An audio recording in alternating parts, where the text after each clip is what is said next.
Aloha, everybody. Welcome to the joint committee hearing between the Committees on Government Operations and Health and Human Services. We have one resolution on the agenda today, SCR 87/78, requesting Department of County and General Services to provide menstrual products at no cost in state buildings under the jurisdiction of the Department of County and General Services that are open to the public and contain restrooms. First up, we have Nikki Ann Yee. Is she here? Ma'i movement. Ma'i movement? Yep, sorry. She is. Go ahead, Nikki. Aloha, Chair McKelvey, Chair San Buenaventura, Vice Chairs, and committee members. Mahalo for the opportunity to testify. I'm Nikki Ann Yee, co-founder of Ma'i Movement Hawai'i. I stand on my written testimony in strong support, and I also just wanted to add a few points. Menstrual products are, thank you. Menstrual products are a basic need, and this resolution really is about public health, equity, and dignity. They are no different from toilet paper, paper towels, and soap. Yet there's this thought or notion and apprehension that if we put menstrual products in a public space, menstruators are going to hoard it or there's going to be vandalism. And, I'm here today to challenge the structures and the systems that were designed without women's and menstruators' needs in mind, because in the last year, we have put period products in more public spaces in our island, like in our schools, in a county park and council building on Kauai. And you don't even have to venture too far, even in the Senate bathrooms. And what we found is that the misconceptions are just that. So this is a basic need. We need to recognize it, identify it, and I really appreciate the opportunity to testify for this resolution. Okay, thank you so much for being here, Nikki. We appreciate you testifying. Next up, Keith Regan, DAGS. Oh, hey. He doesn't look like Keith Regan. No, he doesn't. Hopefully he's auditing the consultants on Aloha State. Chairs, Vice Chairs, Richard Louis for our Comptroller Keith Regan with Essential Services. We stand in support of the bill and we stand by our testimony. Okay. We look for any questions.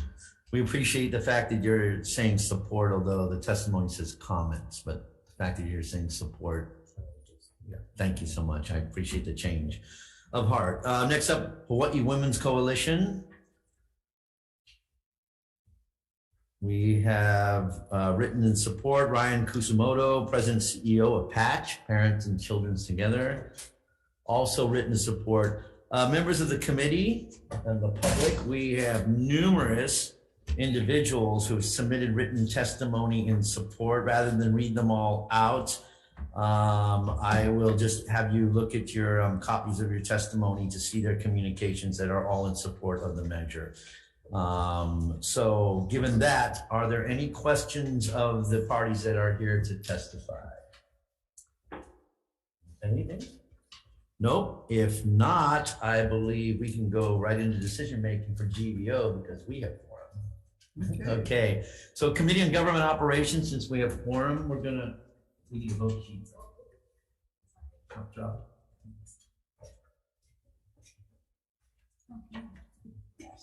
That's right. We just need $5,000. Okay. Committee Government Operations, strong, good reso. We are hopeful that our money committees can provide funding to DAGS, the various budget bills, or that DAGS, using its own discretionary budgetary powers, can begin to implement this thing quickly. And it's super important. And I don't believe the hoarding thing at all, because the same could be said about all sorts of things and it doesn't happen. So given that, any questions or comments or concerns? If not, Vice Chair, our recommendation is we're going to go as is. Chair's recommendation on SCR 87 and SR 78 is passed as is. Chair McKelvey? Yes. Vice Chair votes aye. Senator San Buenaventura? Aye. Senator Wakai? Excuse. Senator Awa? No. Thank you, members. Okay, that concludes our joint hearing on the reso. I think Health and Human Services. We will continue our decision making to April 3rd at 1 p.m. in CR 225. How about at the end of this calendar? We're gonna try to I will amend my decision.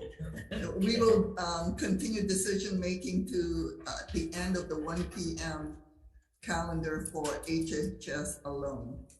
Well, I'm the only one. Well, you're the other one. All right. Okay. Thank you. Thanks a lot, everybody. Appreciate being here. Okay, so may I have the GM stuff?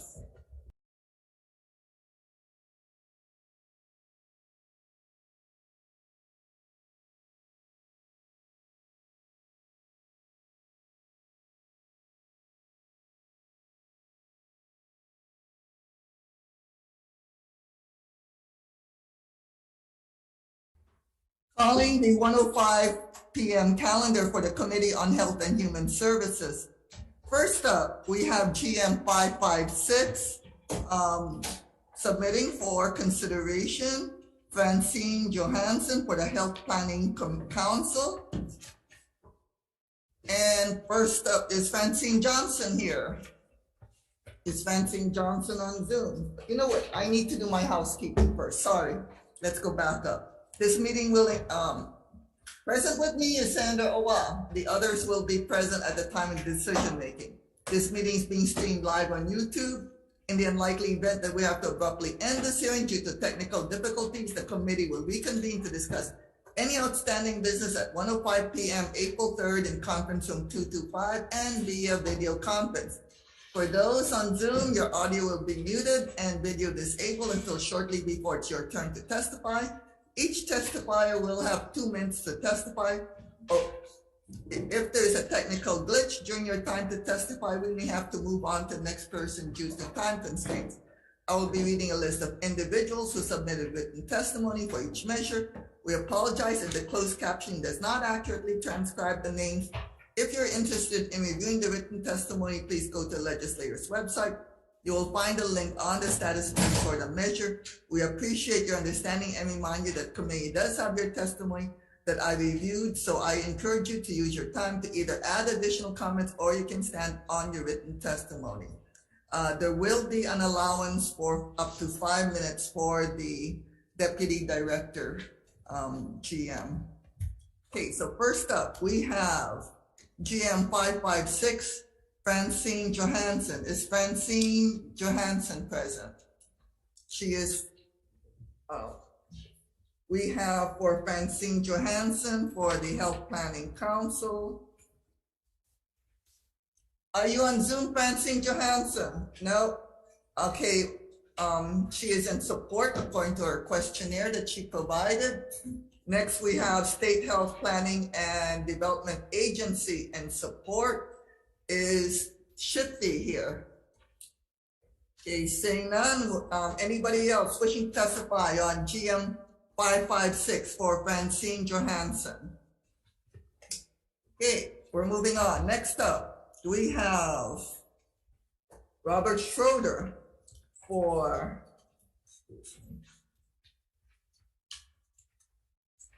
Health Planning Council Tri-Isle Sub-Area. First up, we have Robert Schroeder. Is Robert Schroeder present? Okay, we're moving on. Next, we have SHPTA, State Health Planning and Development Agency and support. Is anybody from SHPTA present? Seeing none, anybody else wishing to testify on GM 557 for Robert Schroeder? Okay, seeing none, we're moving on. Next up, we have Jamie Camaros, Health Planning Council, term expiring June 30th this year. First up, we have Jamie Camaros in support. Jamie, are you present? Next, we have SHPTA also in support. Jamie? Yes, I'm here. Okay, please proceed. For some reason, we can't see you.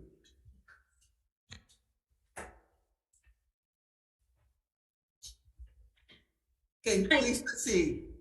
You have an opportunity to do an opening statement as to why you would like to have the Health Planning Council for the Hawaii County sub-area. Yeah, so I've been working with Kaiser Permanente since 1989. I'm currently a senior project manager So throughout the years, I've gained substantial knowledge on healthcare, medical equipment, and our state's health system. Developed multiple assessments, service delivery plans, business cases for new services, equipment, facilities, demonstrated the need and financial feasibility. Since the mid-1990s to up until last year, I was responsible for all certificate of need functions for Kaiser Permanente, completed multiple applications, prepared and presented at CON reviews for various council meetings, developed letters for CON exemption confirmation, and even participated in revising the HRS and HAR that pertain to CON. I grew up on the island of Maui and moved with my family to the Big Island in 2000. I previously served 1 year on the Hawaii County Sub-Area Council, and I believe with my knowledge, experience, and commitment to support accessibility and of feasible healthcare services, I can be a valued member of the Hawaii County SAC once again. Okay, thank you very much. Anybody else? Oh, Wendy, are you there for SHPTA? Yes, I am. Okay, please proceed. We are on Jamie Camaros, but then we can go back to Robert Schroeder and Francine Johansson also. Okay, thank you, Chair. So please proceed, Wendy, for Jamie Camaros. Okay. Aloha, Chair, Vice Chair, and committee members. My name is Wendy Nihoa, Comprehensive Health Planning Coordinator at the State Health Planning and Development Agency. SHPTA stands by its testimony in support of confirmation of Jamie Camaros for the Hawaii County Sub-Area Health Council. Jamie, SHPTA thanks you for your continued commitment to healthcare, and we look forward to working with you. Okay, thank you very much. Anybody else wishing to testify for or against Jamie Camaros, GM 604? Members, any questions? So I have a question, Jamie. So it looks like you're only an interim appointment. What until June of this year? What are your plans when this term expires? Do you request to be re-upped again? Yes, I think that is going to be presented next for another term until 2027. Okay, thank you. And my vice chair pointed out that you're up again. You're the next GM until 2027. So my question has already been answered. Anybody else wishing to testify on both GM 604 and GM 605, which is Jamie Camaros for 2 terms. First one ends in June 23 of this year, and the next one extends it up to 2027. Nobody else? Okay. Any questions, members? Okay, seeing none. So let's go back. Wendy, do you have anything to testify regarding Francine Johansson for the Tri-Isle Sub-Area Health Planning Council, or Robert Schroeder also for the Tri-Isle Sub-Area? Yes, thank you, Chair. SHPTA stands in support of both, confirmation of both Francine Johansson and Mr. Bob Schroeder. And we look forward to working with them. We have been, and we are very thankful that they have selected to stand on this council in representing the 3 islands, Maui, Lanai, and Molokai. Mahalo. Okay, thank you very much. Members, any questions? Okay, seeing none, we're going to move on. And next is GM 594, Christine Will for State Council on Mental Health. Christine, are you present? I'm assuming she's in support because she provided, did she provide something?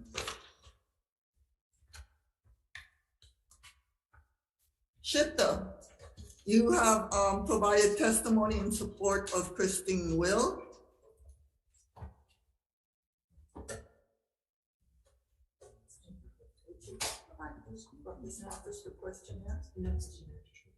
I don't believe I did not submit, so I don't know who submitted on SHPTA's behalf. Okay, State Department of Health in support.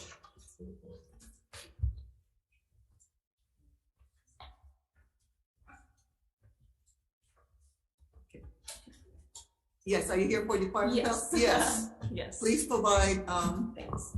for Kristen Will, Stacy Haitsuko for Department of Health. If it's efficient for time, because we have Kristen and 3 others following her.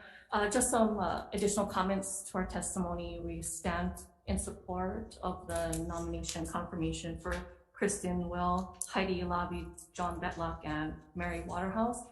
And I just want to point out that the State Council on Mental Health is attached to the Department of Health administratively. The Adult Mental Health Division and the Child Adolescent Mental Health Division both provide administrative support. And 4 of these nominees have been actively attending meetings as interim members, and we continue to look forward to them participating future confirmed. Thank you very much. okay. So you are for GM 595, GM 612 and 629. Yes. Okay. Anyone else wishing to testify on, let's go with 595, GM 595. Seeing none.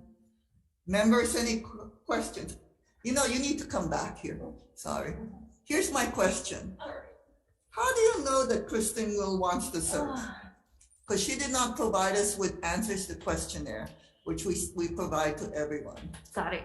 What we do is, well, because we know that they're coming up for confirmation through the governor's boards and commissions office, we reach out to each of the interim members to ask them and to let them know that we are going to submit testimony in support.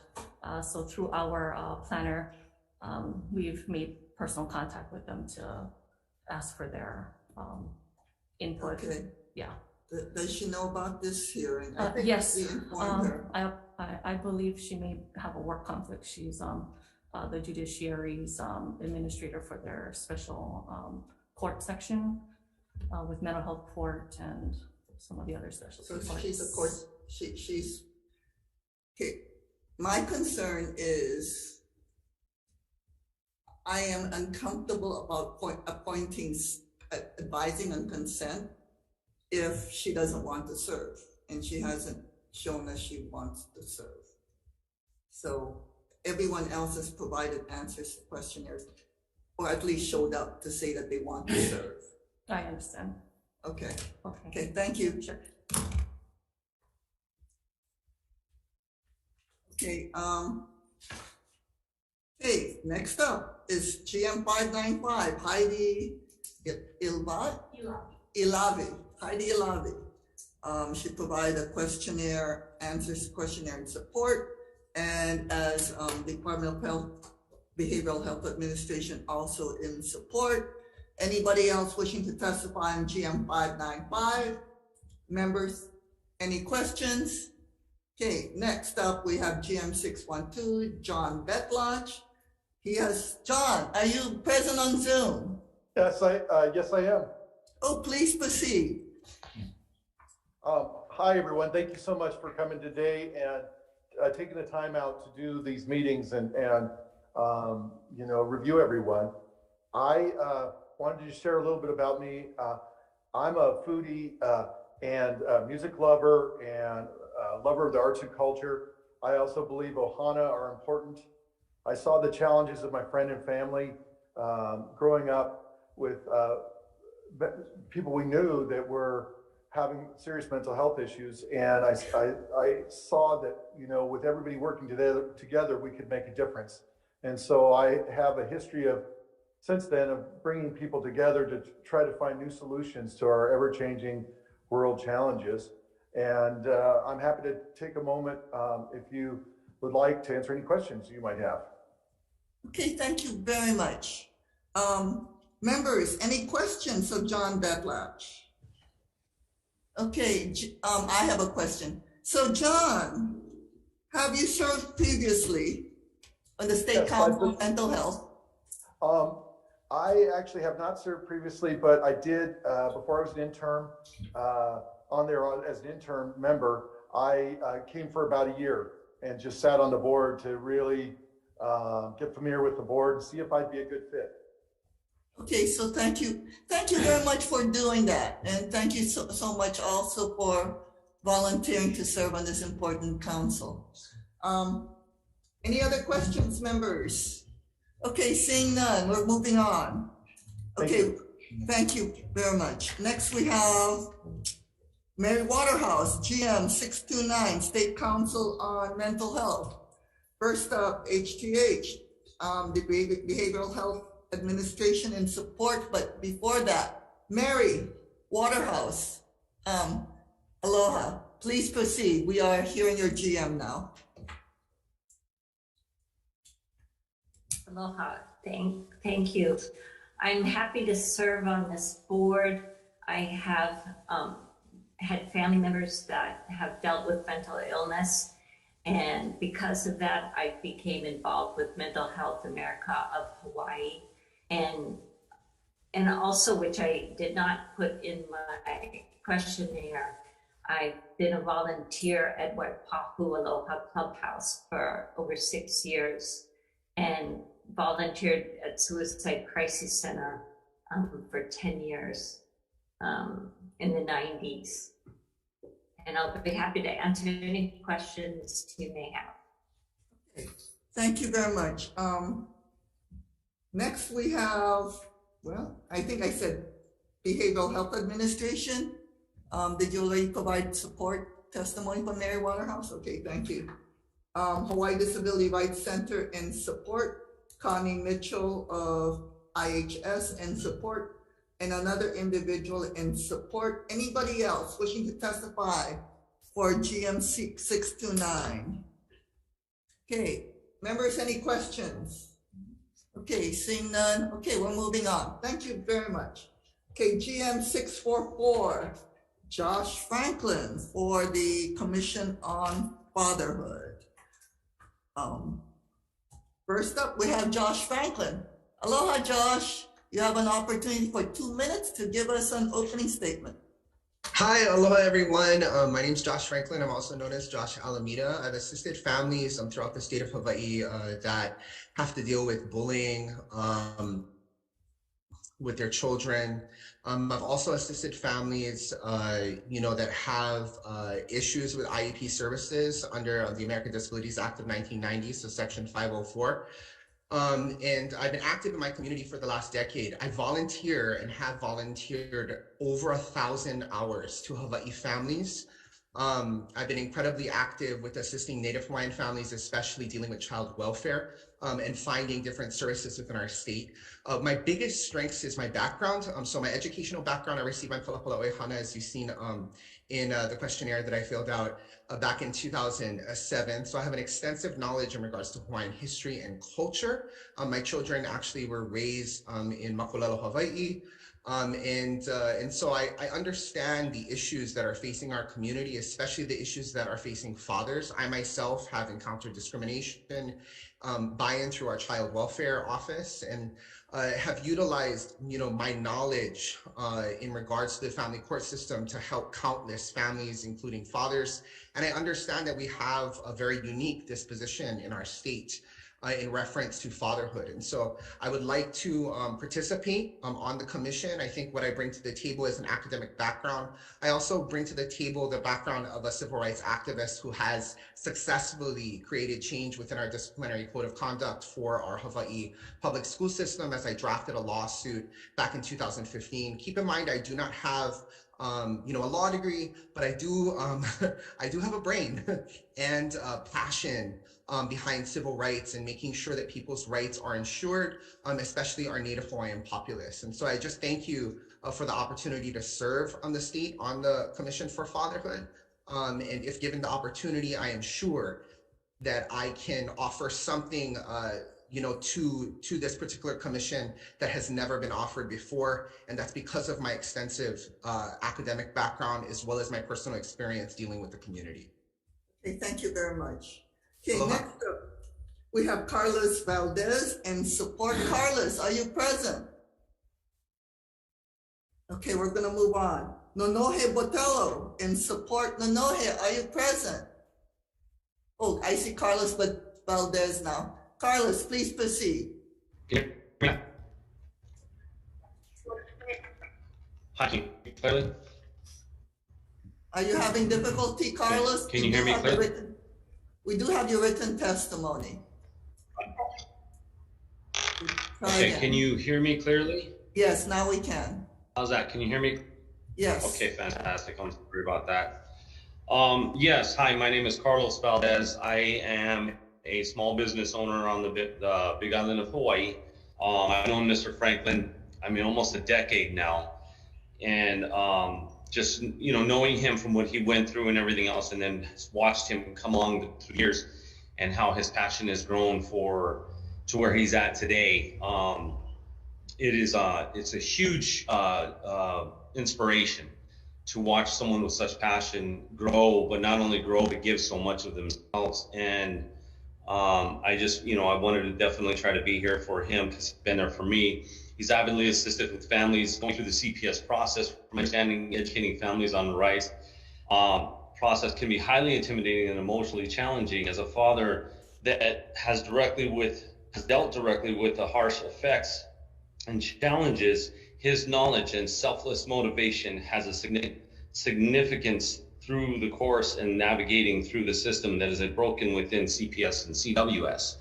So Mr. Franklin is not only an emotional crutch, not only for myself, and speak on that, I'm gonna get choked up, I'm sorry.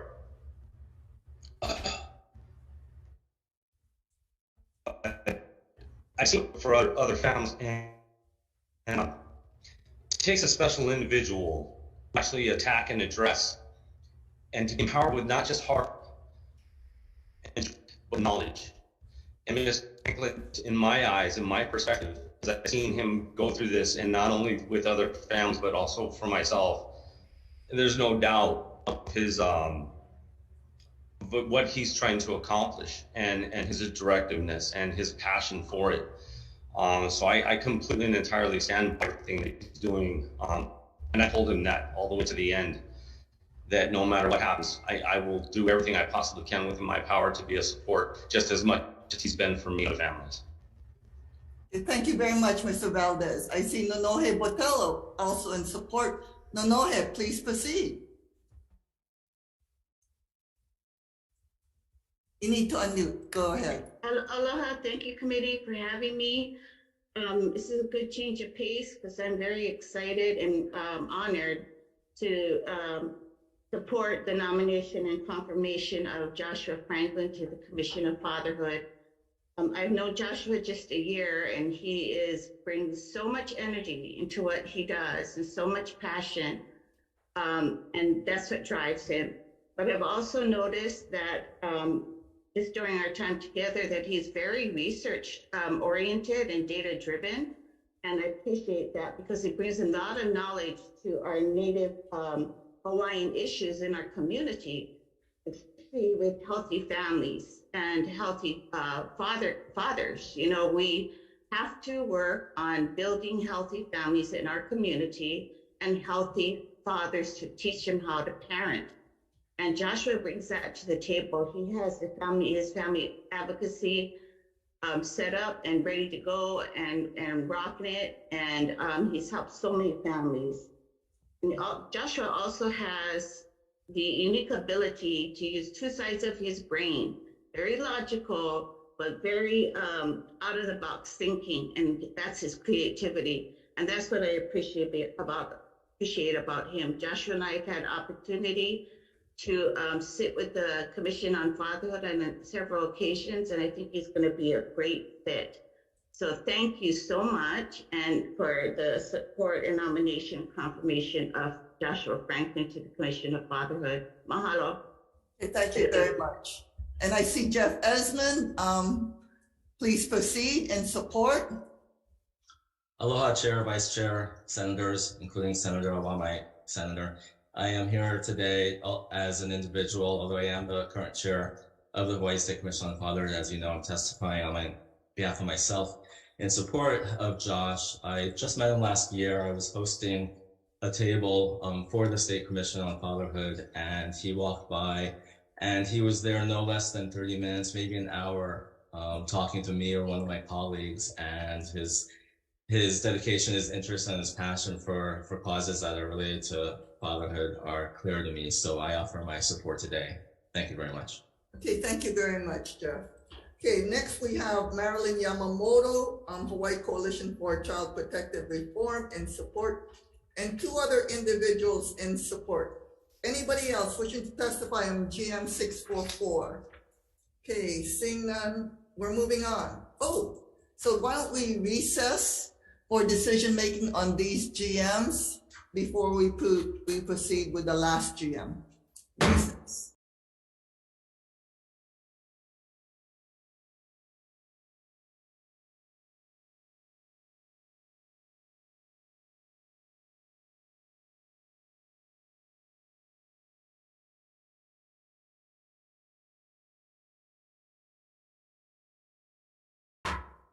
Recalling the 1 o'clock calendar and the 105 calendar for Health Human Services. The 1 o'clock calendar was a joint GVO Health Human Services only for decision making. So, Vice Chair, will you proceed for decision making on SCR 87 and SR 78? So it's the same recommendations as the GVO committee. Any questions or concerns, members? Okay, seeing none, Chair. Okay. Chair's recommendation is to pass unamended. Chair votes aye. Vice Chair votes aye. Senator Moriwaki. Aye. Senator Shimobukuro. Aye. Senator Awa. No. Chair recommendation has been adopted. Okay, thank you very much. Okay, so for the GMs, first up is, where the heck's my list? Okay, so for GM 556, Chair's recommendation is to advise and consent. Any comments, questions, concerns? Seeing none, Vice Chair for the vote, Chair votes aye. Okay, GM 556, recommendation is to advise and consent. Chair votes aye. Vice Chair votes aye. Senator Moriwaki. Aye. Senator Shimobukuro. Aye. Senator Awa. No, only because no show. Okay, thank you very much. Oh, she showed up at the 556? 556. 556, okay. Okay. Still no. She never showed up, huh? Excuse me, didn't she show up on Zoom? No, you're right, she didn't show up. Okay. Okay, thank you very much. Recommendation is adopted. Okay, thank you very much. Okay, for Robert Schroeder, GM 557, Chair's recommendation is to advise and consent. Any comments, questions, concerns? Concern on this one too. I know the questionnaire was filled out. I had concerns that I wanted to ask, and because there was a no-show, I have to vote no. Okay. Any other comments, questions, concerns? Seeing none, Vice Chair for the vote. Okay, all members are present, and noting the no vote of Senator Awa. Any reservations? Any other no's? Recommendation is adopted. Okay, thank you very much. So for GM 604 and GM 605, Jamie Camaros, and she did show up on Zoom for two different terms, one succeeding the other. Chair's recommendation is to advise and consent. Any comments, questions, concerns? Seeing none, Vice Chair for the vote. Okay, for both GM 604 and 605, recommendation is to advise and consent. Okay, all members are present. Any reservations? Any no's? Recommendation is adopted, Chair. Okay, so for GM 594, we do have one testimony on support. However, she did not provide her questionnaire, nor did she appear in front of the committee. So we do not know whether or not she is willing to serve. We are going to defer the decision making for GM 594 to the next hearing date on April 3rd at 1:05 p.m. in this conference room. And hopefully we will get a response by that time. So right now its recommendation is to defer until April 3rd. Next up for GM 595, Heidi Ilyaldi, recommendation is to advise and consent. Any comments, questions, concerns? Seeing none, Vice Chair for the vote. Okay, thank you very much. All members are present. Any reservations? Any no's? Recommendation is adopted, Chair. Okay, so for GM 612, Chair's recommendation is to also advise and consent. Any comments, questions, concerns? Seeing none, Vice Chair for the vote. Okay, thank you very much. All members are present. Any reservations? Any no's? Recommendation is adopted, Chair. Okay, so for GM 629, Chair's recommendation is to also advise and consent. Any comments, questions, concerns? Seeing none, Vice Chair for the vote. Okay, all members are present. Any reservations? Any noes? Recommendation is adopted. Okay, for GM 644, Chair's recommendation is to also advise and consent. Any comments, questions, concerns? Seeing none, Vice Chair for the vote. Okay, all members are present. Any reservations? Any noes? Recommendation is adopted. Okay, continuing on with a 105, and congratulations to all of you, except for Christine Will. But moving on. So for GM 527, next up, Susan Fernandez, come on up for Deputy Director of Department of Health. Okay, we have the answers to your questionnaire. You have an opportunity to give us an opening statement. Thank you. Chair, Vice Chair, members of the committee. Instead of spending time on my career experience, which is laid out in the resume which you have, I begin today by telling you about what my day as the acting First Deputy Director of Administration at the Department of Health is like. Since I started almost 3 months ago, each day begins the same. I walk into my office on the 3rd floor of Kina'u and say good morning to those already at work. I put on music for a few minutes to tie my head down, usually Hawaiian, but could be old R&B. I take a few deep breaths and ask myself, what can I do today to make manifest a little bit more the 3 goals I hold for my time in this administration. The first is to build and foster an environment for staff and programs so they have what they need to succeed, where staff feel heard, valued, and where they can grow in themselves and in their work. I start with the belief that people want to do good work and that they want to do the right thing. And I go from there until they prove me wrong. Because for me, it always and must begin with attention to my staff. The second is to build operational improvements so that our systems and processes are more efficient. This is advantageous in many ways, not the least of which is that such attention lowers the frustration that comes with outdated work modes. Because again, I want my staff to be successful. I want our department to show success. By improving our systems, our folks can accomplish the day-to-day work and have the time and energy to also work on the big picture pieces that really move us to the next level, which is my 3rd goal, to deliver the services we're mandated to deliver to the community fully and in a manner that the public deserves, with empathy and understanding because we work with the health of our community on our mind. I believe in government. I believe in our purpose, in the importance of the work we do. I'm in government because for me, it's the difference between being a resident of a place and being a citizen of my home. Being a resident or being a citizen. I'm sure you have questions for me. I'll do my best to answer them. Thank you very much. Questions, members? Okay, well, I have, unless anybody else. I got. Okay, go ahead, Senator Owa. I figured give the easy ones first. I didn't want to, No, go ahead. be the mean guy.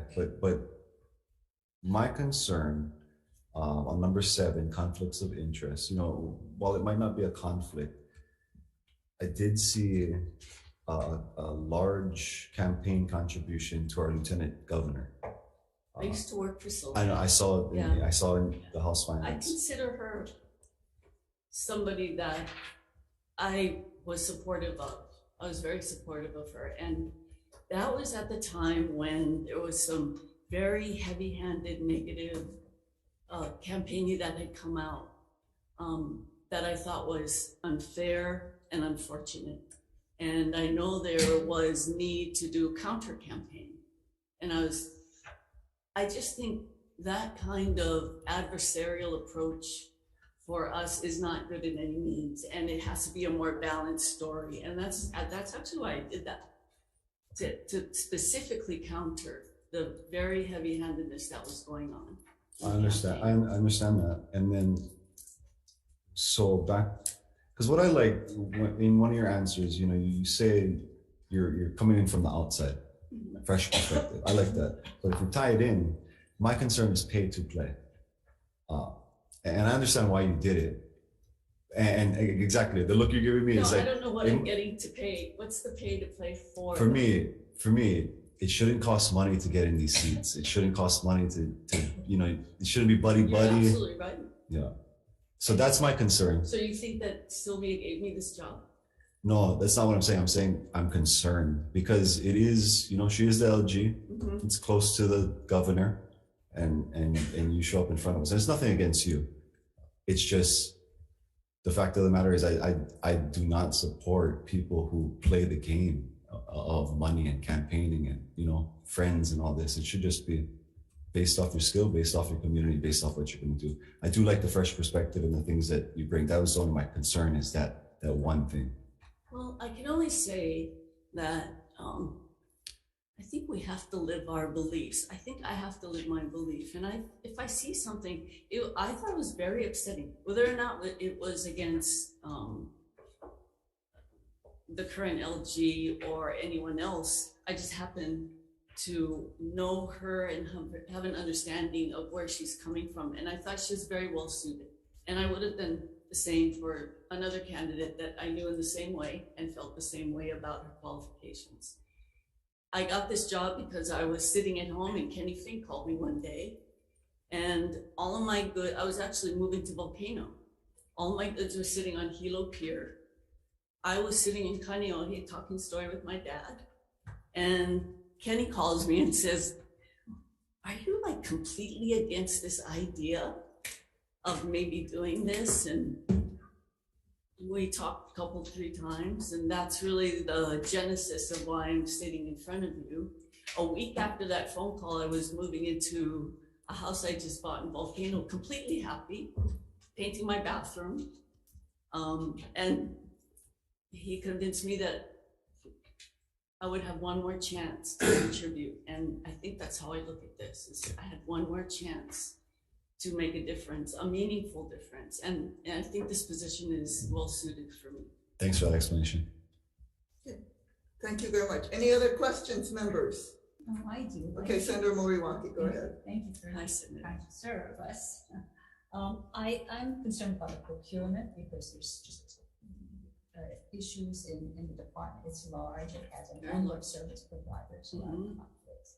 And in the dealings that we've had in prior administration, it's been a real problem of not having a good, consistent procedure process in terms of procurement, especially your services. And I'm just wondering, have you looked at that in your 3 or 4 months on board? I'm not aware of any particular concerns. The procurement does fall under me, run by a very capable person, Naomi Chinen. This is the first I've heard of any issues. Can you help clarify? Sure. In the last administration, there were efforts made. There were efforts made in terms of, and it was in the behavioral sciences area. There were efforts made that we would have a payer service so that we wouldn't have a lot of contracts going out and renewed without the kind of review that should be made. And so if you can look at contracts that were made in certain areas, they were continuing contracts. And I'm just wondering whether you can look at that and look at ways in which procurement is done. In fact, I did ask the behavioral health deputy to look into it and gave her some concerns about, it looked like it was a parceling of services, and I gave her information and told her to look into it. Rather than just looking into it, she did go and ask members of the staff who had provided that information rather than correcting the problem. So I really would like to see those kinds of behaviors in the department to really be looked at, corrected, and a more consistent application of procedures applied. I'll certainly look at that. It falls under me, as I said, so I'm happy to see what's there and address this. Okay, so I just want to make sure. So Senator Moriwaki, was your concern regarding procurement responded to by either our behavioral health person or or? No. Ms. Fernandez? Yes, no, not. Well, this This is prior to her time. yeah. Okay, so I guess my continuing question would be, knowing, and I'm not sure what it is, the issue regarding procurement that Senator Moriwaki has pointed out, are there any procedures to ensure that those problems do not recur? I'm not completely clear at what the problems are. She had mentioned parceling, but I'm not really clear on how. So there are companies to- contracts that were let and continued without really looking into them and looking at what the performance is of your contractors and so it seems to me you really need to look at what the contracts are and at least review them annually or on an ongoing basis and not just let them and continue to let them. And what led you to believe that this was the case? I had a staff person say that there was a problem. So I asked the deputy at the time to please look into it, and it gave her a list of the concerns. And I gave her a redacted copy, but she went back and asked who complained about this rather than correcting the problem. It seemed like it was a Okay, so the concern is that instead of correcting the issue, the whistleblower was sought out. And so I guess in the event, was your issue ever? My issue was never resolved. I never got feedback whether it was resolved or not, and it was left there. Do you want her to promise to? I would like you to look into that. And could I get the information that you provided the I will previous director? offline, So, please. yeah, so it could be more directed. For me, Correct. sure. I'm happy to do that. Because I really would like to. I mean, you have so many contracts and millions of dollars that are let, so it would be very good to have a procedure in place that's much more transparent and accountable. Okay. Thank you. Thank you. Okay, any other questions, members? Okay, so I have a question. Since you've been in, what do you see are the problems with Department of Health? The easy questions first. Other right? than the procurement So I said issue. it first. Well, let me tell you what I think I have seen so far. Some of the big rocks are, one is definitely staff morale has been difficult. I think primarily because DOH was very much at the center of the COVID period. And much of the energy was outwardly focused for leadership. And what happens, and maybe rightly so, because it was such an intense time. Unfortunately, what happens is there's still a department to run and staff to pay attention to, and there's some feeling of abandonment and insecurity. And that we have seen because we do run, thanks to our Office of Planning and Policy and Program, that they run surveys as to staff morale and so we know that in 2020 and 2021, 22, it was a very difficult time. The numbers are low. In something that we just instituted this week, and I saw the preliminary numbers today, we see that staff morale is improving. But I do think that there's room. We are seeing that, and this is our survey results. We're seeing that there's a need for real healing and appreciation for the staff that have been there through the whole thing. I think that's one issue. It's continues to be difficult though because of when vacancies are taken. So when we're losing staff positions and the remaining staff have the workload of 2 people, that's unsustainable over the long term. And it becomes very difficult for us to retain staff and to attract staff. So, but when you're in that position, I think of doing the work of several, getting through a difficult time, and then the department loses positions that are needed, and so there's no chance of getting the help you need. That can be very difficult for staff. Definitely metrics and data. We measure very little. Our systems are old. They don't talk to each other. We have no dashboards. So I think that's something that we are addressing immediately, Kenny and I. It's important to us. It's very difficult to manage without information, which is the primary tool to measure efficiencies. It also, this lack of updated systems also keeps us from being a whole synergistic department that helps us move along together, because you're operating very separately. The effort to get something simple is not simple at all. So we hope to make strides in that beginning right away. There's a need for staff training. Government's large and bureaucratic. We have folks in place that have been there for a long time, and the demands of a job can change because the demands of the community changes. So I would like to see an increase in a devotion of our efforts to inwardly to our staff as well, not just our systems, but to our staff, to help them feel that they're able to be successful in their job. And if they need a little help, they can get it. I think those are some of our biggest issues. You know, there will probably be more questions, but let's go on with the testimony. Sure. We're gonna call you back because I do have follow-ups. Okay, next up we have Governor Green in support, Department of Health, I'm assuming Dr. Fink in support. Aloha, Chair, committee members. Thank you for holding this hearing. I asked Susan if she would accept this position.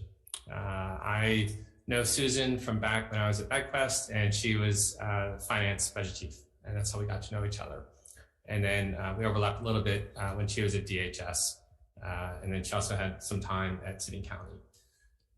So we go back over a number of years. One of the things facing the department is the end of the public health emergency. And as those federal funds kind of unwind, having someone really with a strong budget background is really important at this particular time in the department. So that was a particular strength that I was seeking, with her background that made her a particularly strong candidate in that regard. It's a big department. And I know with Susan, based on my past experience and even in these past 3 months, I can rely on her to go and take care of things and complete what needs to be done. So for example, we had an incident in our vital statistics, the breach of the system, and I needed her to basically lead that effort and also work with our backlog. And she rolled up her sleeves. She going in on the weekend, and she's doing what needs to be done, and all the leadership, and even within the department, right, people go above and beyond. So I'm just grateful that she's stepped up. It's a huge help to have someone that you can trust and rely on to get the work done. So, thank you. Thank you very much. Okay, next up we have Department of Hawaiian Homelands in support. Next we have Office of Enterprise Technology Systems in support. Next, we have Department of Transportation in support. Again, Governor Green. Next, we have DCCA, Dean Hazama of Deputy Director in support. Next, we have Director of Taxation, Gary Suganuma in support. We have Don Chan, DLNR in support. We have Office of Human Services, Kathy Betts in support. Luis Olvera, Budget and Finance in support. Again, Budget and Finance, Sabrina Nasir in support. Hakeem of HPHA in support. Marian Suji, Dr. Marian Suji in support. Patty Cook in support. William Oku in support. Wayne Higaki in support. Nancy Taylor in support. We have Riley Smith in support. Charles Fernandez and support Nadine Ando, DCCA, and support Kathleen Ho is present. Do you want to stand in support? If you like, yes. Would you like me to say a few words? Or It's up to you. I'm in support. Just gonna stand in your written testimony. Jennifer Copper in support. I also mentioned Marian Suji, who I see is behind you. Do you want to stand on your written testimony? In support. Okay, thank you so much. Okay, Ashley Aubrey in support. If I mention your name, just stand up, okay? Because I'm just reading out the written testimony. Chris Sayasu, interim Tibet in support. Puna Na'awao in support. Harvey Copper in support. Summer Silva in support. Mark Kayetsu in support. I see Lauren Kim in support. I will stand on my own word testimony. Yes, in support. And you were here early to make sure you were in support. Thank you. Next we have, Debbie Morikawa in support. Melissa Pavlicek in support. Andrew Odell in support. Tehani Rollins in opposition. Is Tehani Rollins here? Tehani, please proceed.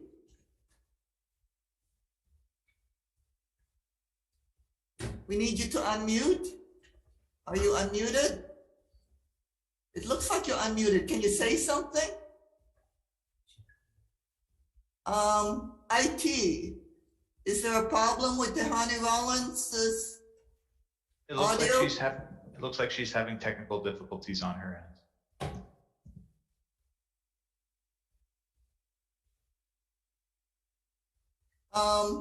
We have your written testimony, Tehani. Do you want to try to come back on? Okay. Okay, what we're gonna do is open it up for, okay, you want to try it again, Tehani? It's not coming through. We have your written testimony, Tehani. Okay, so we know that you're in opposition. We see what has been done to you, and we'll take that into account. Thank you so much, Tehani. Okay, anybody else wishing to testify on GM 527? Okay, members, any questions? I see a number of Department of Health people back there. Members, any questions? I'd like to ask. Okay, Senator Moriwaki, go ahead.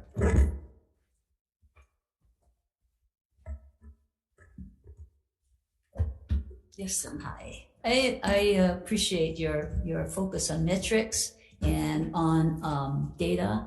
And I'm just wondering what efforts have you made or are you thinking of making in terms of looking at our measures of measures of effectiveness, which is in the state budget. And they all seem pretty activity oriented versus outcome oriented. And wondering if you're looking at that with your department heads or administrators to look at how we might look at more outcome-oriented data that we can start collecting.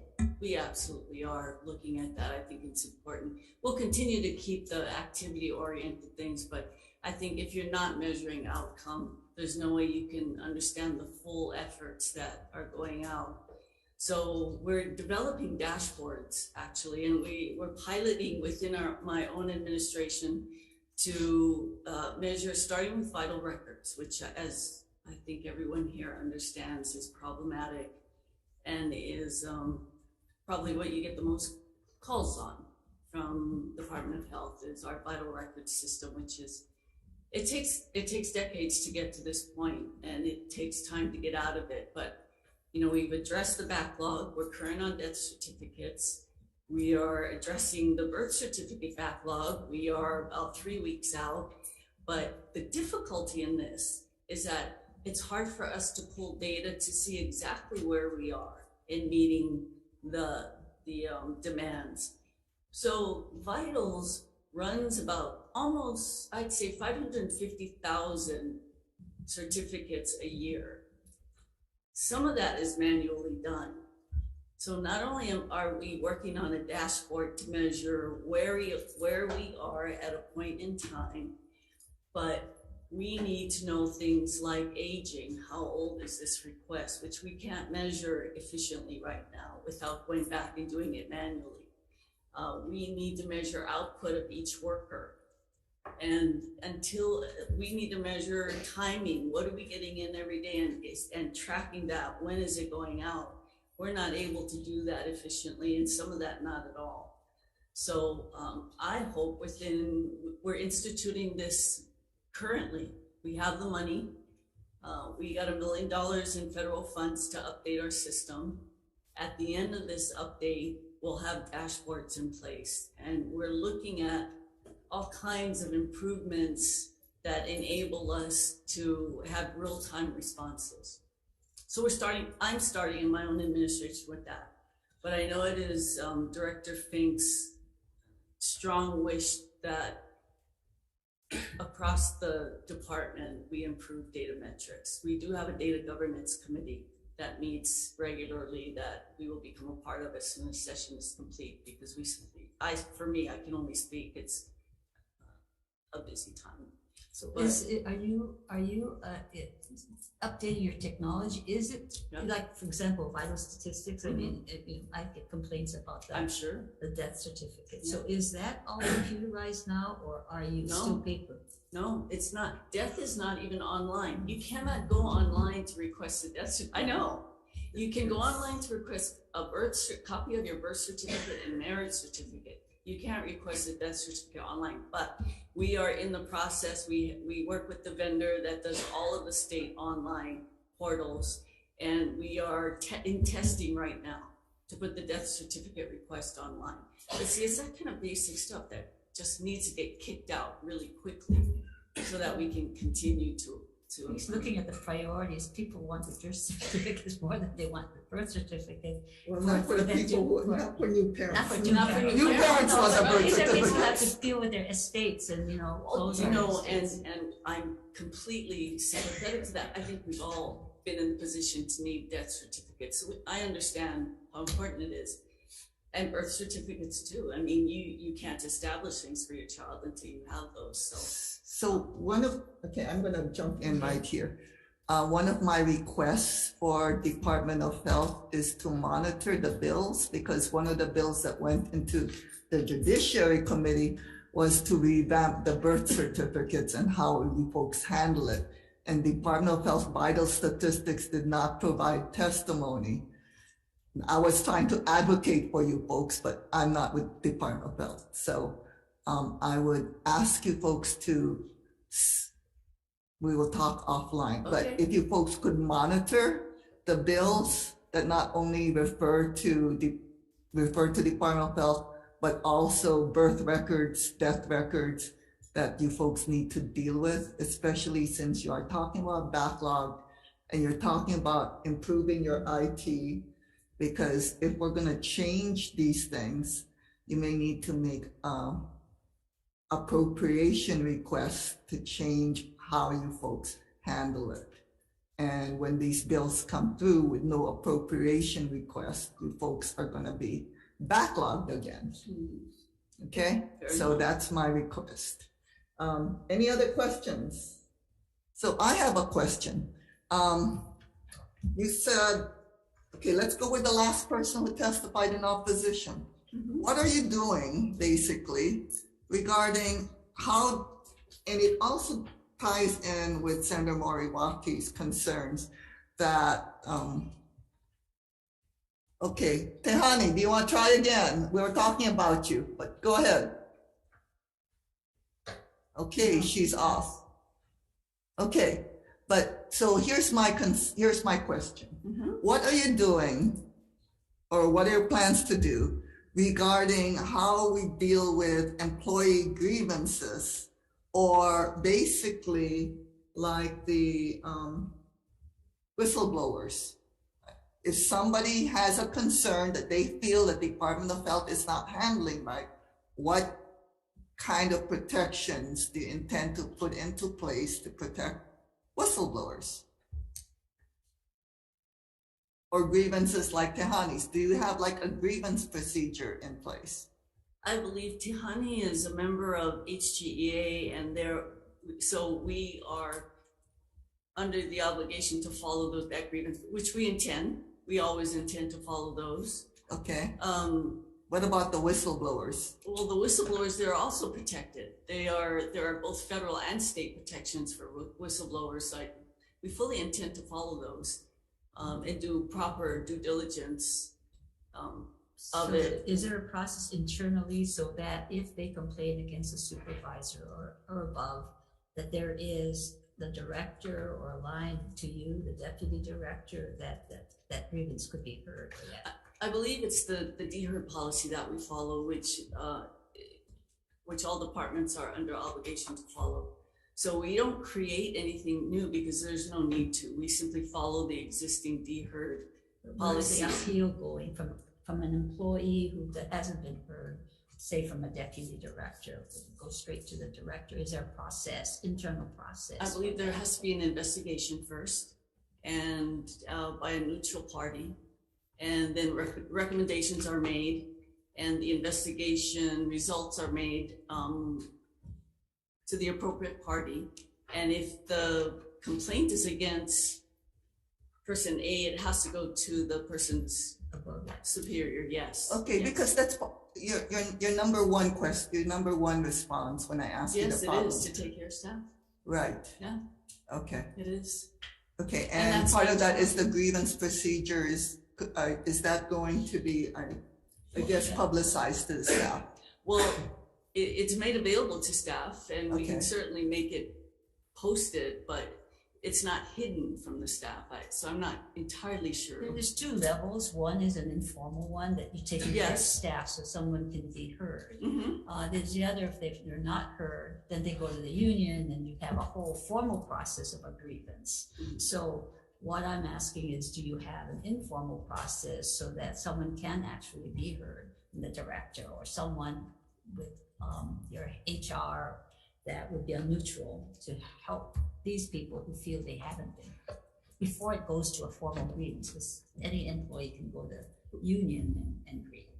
Then you have a formal process. And an informal process, my understanding then, if you're asking if we have something informally, that is a fluid process then. It's not something that's by definition going to be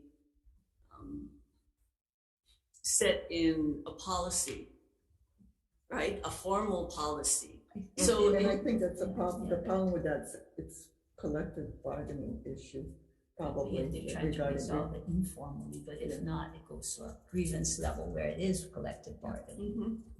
There's certainly enough layers at Department of Health so that there is opportunity, I believe, to be heard. If we're speaking about a particular... I mean, do you really, okay, I'm sorry, we keep coming in with a grievance, but overall, you said staff morale. That was the first response you answered when I asked you what the problem is. So what do you feel do you have a plan on addressing staff morale? We do, and I think each of us deputies, because our areas are so different, we approach it in our own way. If we're looking at department-wide, this is something that we just discovered in the last few weeks, the depth of our concern. So as you can appreciate, and I speak for myself, that session is always very, very swamped. And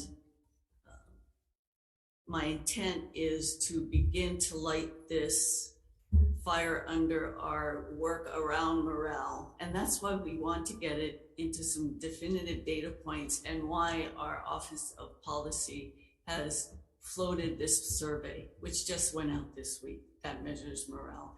What that does is that it gives us specific areas, because morale is a very broad term.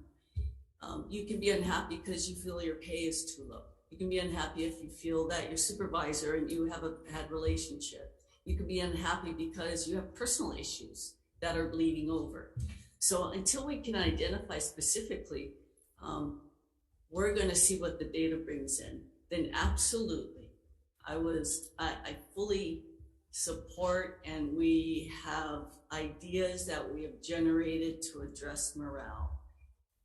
I actually was very surprised when I came on board, and I have 8 direct reports because I have 8 offices under me. And when we were speaking together as a group, I asked them to identify what they thought was a real challenge in the department.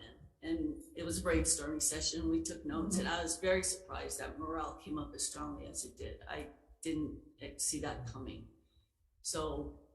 Yeah, and frankly, I think informally, before she came here, I thought vacancy was the huge issue. It is a huge issue, but they're connected. They are connected. Yeah, they are connected. So yeah, for because us, the more overworked somebody the is. Overwork, right. Very much so. And so we can't, nobody likes to do their job poorly. Yeah? Right. But if you're overworked, you can't do it the way you want to. So just as a follow on to that, what are you going to do when you get the data with the low morale and where the areas are? How are you working with not only your division, but all of the divisions so that they will look at how they can address those problems of whatever the components of morale is or are, so that there's a follow-up and not just, oh yeah, we've got problems. So what is your big plan in terms of addressing it? We don't have a detailed plan yet because we don't know the what variables. Is the process so the process is once we know more, and we have a very good relationship between the deputies, the 4 of us. So there will be a lot of discussion and sharing as to where we think our problems are and what we can do to address. And one of the things that has already come up is training. So that's something that we can specifically address. But I do want to emphasize that if I had to pick one thing, and I wasn't going in order of magnitude when I answered, it would be vacancies. I think the inability for us to fill the vacancies fast enough is a contributing factor to morale, certainly. And it's also contributing to our inability to be as efficient and effective. I can't open vital statistics more than 3 days a week because we don't have sufficient staff. I would like to open 5 days a week until 4:30 instead of 2:30, but I don't have sufficient staff. I can't promise that I'll be able to do that anytime soon, which is unfortunate and bothers me greatly. So it is the #1 factor that we don't have enough people to do the work that needs to get done.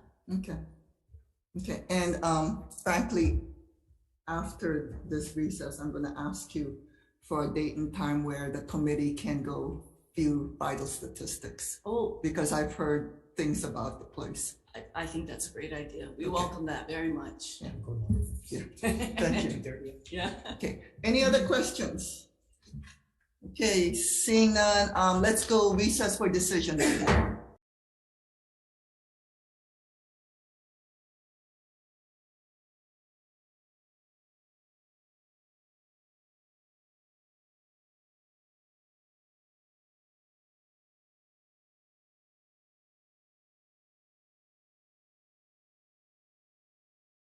The 105 calendar, last GM for advice and consent, GM 527 for decision making.